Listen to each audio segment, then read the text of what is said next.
Next question है हमारा 17, पहले रीड कर लेते हैं। The total assets of the firm of Supriya and Ayushi is 5 lakh including preliminary expenses 10,000 and liabilities are 50,000 including general expenses या general reserve 5,000 and average profit 80,000, normal rate of return 15%, calculate the goodwill by 3-year purchase of super profit method। Okay, ये तो हमने question read किया, आइए इसे solve करते हैं। हम पहले चीजें नोट कर लेते हैं कि उसने हमें क्या क्या दे रखा है। बोले हाँ सर, करो सर। सबसे पहले उसने असेट्स बताई है कुछ 5 लाख की, बट ब्रैकेट में बोल रहा है, वो क्या बोल रहा है, इंक्लूडिंग प्रीलिमिनरी एक्सपेंसेस। बोले सर पहले तो ये बताओ, वो बच्चा उधर से बोल रहा है सर पहले तो ये बताओ। मैंने बोला रुक जा, नहीं बोले पहले बताओ। क्या बताऊं? बोले सर ये प्रीलिमिनरी एक्सपेंसेस होते क्या हैं? तो चलो भाई समझ लेते हैं क्या होते हैं, है ना। जब हम कंपनी को क्या करते हैं, स्टार्ट करते हैं। बोले सर अभी कंपनी की बात मत करो, आप फर्म की बात करो। हाउ, चल। जब हम फर्म को क्या करते हैं, स्टार्ट करते हैं, तो बताओ स्टार्ट करते समय बहुत सारे खर्चे करने पड़ते हैं या नहीं करने पड़ते हैं? फर्म को रजिस्ट्रेशन करवाने के लिए एक वकील साहब को, वकील साहब इधर आओ, तो वकील साहब काला कोट पहन के आते हैं। हाँ बोले क्या हुआ? बोले वो हमें हमारे बीच में एक है ना एग्रीमेंट करना है। बोले हाउ, कर देंगे, लाओ स्टाम्प पेपर लेकर आओ, उसमें खर्चा लगता है, वकील साहब की फीस लगती है, फिर कोर्ट में जाकर उसको नोटरी करवाना पड़ता है, उसमें खर्चा लगता है। तो अभी फर्म चालू नहीं हुई है बट उसके पहले खर्चे लग रहे हैं। तो फर्म को प्रारंभ करने में जो खर्चे लगते हैं, काय में, स्टार्ट करने में, प्रारंभ करने में जो खर्चे लगते हैं, उन खर्चों को कहते हैं हम प्रीलिमिनरी एक्सपेंसेस। ये थोड़ी सी ज्यादा मोटी रकम में होता है, ज्यादा मात्रा में होता है ना। तो इन्हें असेट्स में लिख दिया जाता है। कहाँ लिख दिया जाता है? बट लेकिन किंतु परंतु जैसा फर्नीचर होता है वैसा ये प्रीलिमिनरी एक्सपेंसेस है क्या?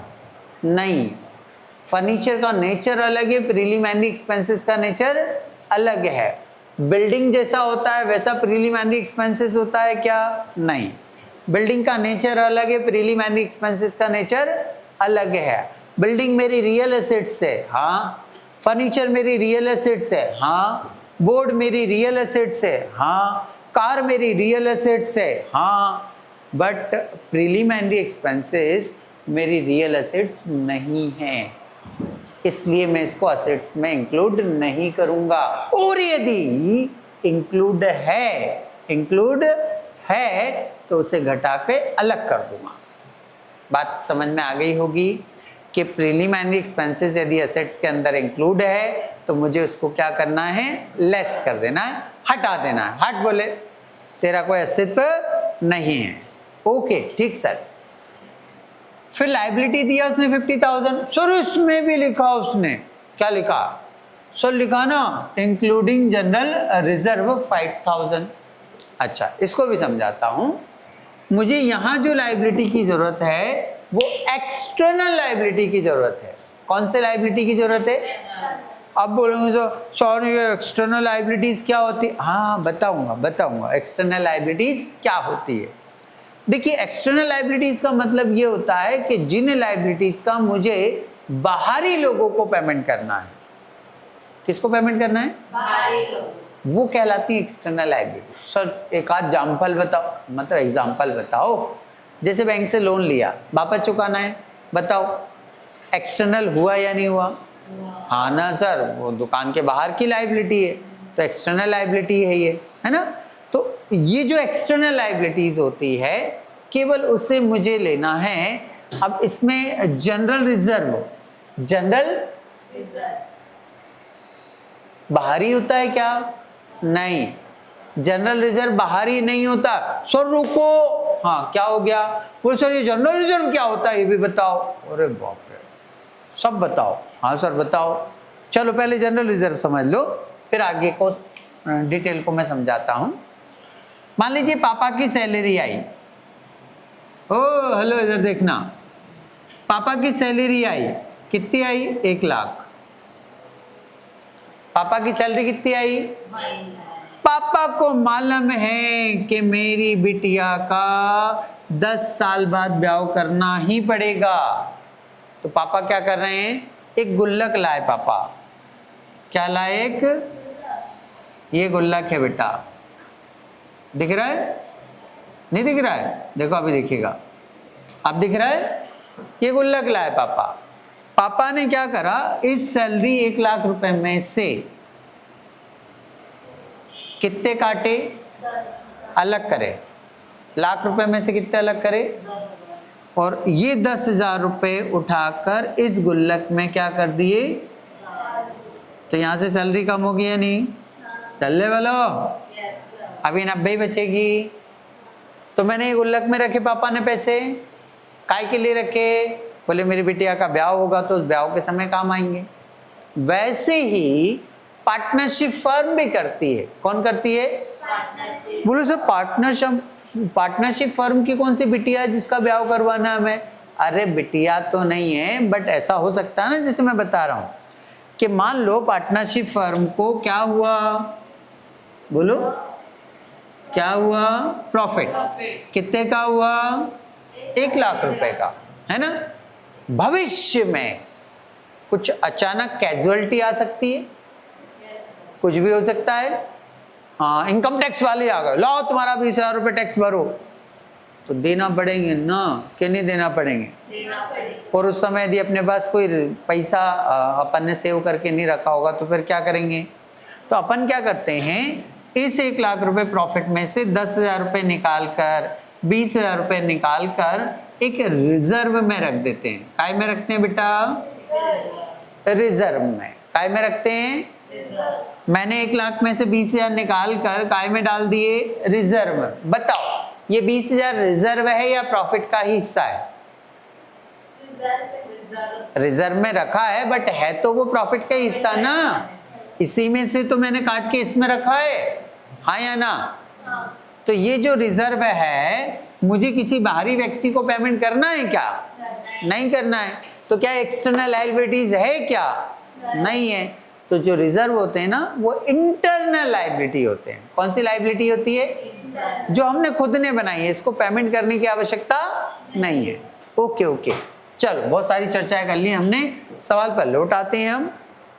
देखो बच्चों, इस सवाल में यदि आपने जो जो चीजें दी हैं उसको नोट कर लिया है, तो आप बड़े ध्यान से देख रहे होंगे इतनी चीज को। देखो जरा ध्यान से, है ना? जो चीज देना चाहिए उसको वो तो दी नहीं, और फोकटी चीजें दे रखी हैं। उसे बोलना क्या चाह रहे हो? अरे बेटा सवाल को हल करने के लिए मुझे कैपिटल एम्प्लॉयड चाहिए। क्या चाहिए? और सवाल में कोई कैपिटल एम्प्लॉयड नहीं दिख रही है, तो मुझे निकालना पड़ेगी। क्या करना पड़ेगी? ओके, तो वही इतनी देर से हम जो चर्चा कर रहे थे वो कैपिटल एम्प्लॉयड के लिए ही चर्चा कर रहे थे। ओके, चलिए सबसे पहला काम क्या चाहिए हमें? Average profit. क्या चाहिए? देखो सवाल में दे रखा है, उसने दिया या नहीं दिया? तो चलो ये काम हो गया अपना, है ना? सेकंड स्टेप में मुझे ये वाला फार्मूला लगाना है, जल्दी देखो लगाना है ना। तो इस फार्मूले के लिए मुझे किसकी जरूरत है? Capital employed. नहीं है सर, अरे चिंता मत करो, निकालें। नॉर्मल प्रॉफिट की रेट देखो है क्या? हाँ सर है। बटे में 100 तो मन से लिखना है। मतलब मेरी बात अभी कहाँ अटक गई कि क्वेश्चन में कैपिटल एम्प्लॉयड नहीं है, निकालना है। चलो 11th में एक चैप्टर पढ़ा होगा आपने, कौन सा? Accounting equation. कौन सा चैप्टर पढ़ा? Accounting equation. उसमें आपको पढ़ाया गया था कि assets is equal liability plus capital. याद है? नहीं याद है तो मैंने अभी बता ही दिया। ओके। यदि मैं ऐसा काम करूं, कैसा काम करूं कि लायबिलिटी को बोलूं चल तू इधर आ जा, तो लायबिलिटी यहाँ काय का है? इधर लाऊंगा तो काय का हो जाएगा? ये लो, असेट्स माइनस लायबिलिटी, और यहाँ साइन काय का लगा दूं? कैपिटल। वही चीज है। तो चलो यहाँ असेट्स रखूंगा। असेट्स कहाँ है मेरे पास? ये 5 लाख। इसमें ये प्रीलिमिनरी एक्सपेंसेस भी शामिल है, तो इसको हटाओ। क्यों हटाओ? अरे ये रियल नहीं है ना बेटा, ये नॉमिनल एसेट्स है, बनावटी एसेट्स है, ये फिक्टिशियस एसेट्स बोलते हैं इसको। क्या बोलते हैं? फिक्टिशियस एसेट्स, नॉमिनल एसेट्स, बनावटी संपत्ति। तो इसको हटा दो। 5 लाख में से 10,000 घटाओगे कितना आएगा बेटा? 4,90,000। ओके, माइनस लाइबिलिटी चाहिए मेरे को। हाँ सर, लाइबिलिटी कितने की है? 50,000 की। लाइबिलिटी कितने की है? 50,000 की। इसमें जनरल रिजर्व 5,000 का इंक्लूड है, इसको भी घटाओ। क्यों घटाओ? क्योंकि अपने को एक्सटर्नल वाले रिजर्व लाइबिलिटी चाहिए, इसमें तो इंटरनल वाला भी शामिल है जो हमने खुद ने बनाया है, इसलिए हटा रहे हैं हम। तो 50 में से बेटा 5,000 लेस कर दो, 45,000 आ जाएगा। असेट्स में से लाइबिलिटी को क्या करना है आपको? तो जो आएगी वो कैपिटल हो जाएगी। चलो लेस कर लेते हैं। 90 में से 45 घटाऊंगा, 45 ही आएगा। 4,45,000। ये क्या निकाल दिया हमने? Capital employed. ओके, अब फॉर्मूला ये लगाया जा सकता है, नहीं लगाया जा सकता है? लगाया जा सकता है। जल्दी बोलो। 4,45,000 आपकी क्या है? Capital employed. ये रखा आपने। नॉर्मल प्रॉफिट की रेट बोलो बच्चों यहां से देखकर, ये 15% है, डिवाइडेड बाय 100, 2 0 से 2 0। 15 का टेबल 0 बार 0 ही आएगा। 15 का टेबल 5 बार 75, 7 नहीं ये इधर लिखना था, यहाँ 5 आएगा, यहाँ 7 आ जाएगा। 15 का टेबल 4 बार, 15 चौक 60, 60 और 7 67, 6 बचा। 15 चौक 60, 60 और 6 66, 66, तो 66,750 बराबर है यहाँ तक। ओके, अगला स्टेप इधर आ जाओ बच्चों। Net average profit, net average profit 80,000। Okay, minus normal profit 66,750 बराबर। इसमें से घटा लो। घटाओ सर, कितना रहा? 13,250। सही घटाया ना मैंने? घटा लेता हूं ना मैं सही साठ। हाँ, ऐसा तुम भी सीखो।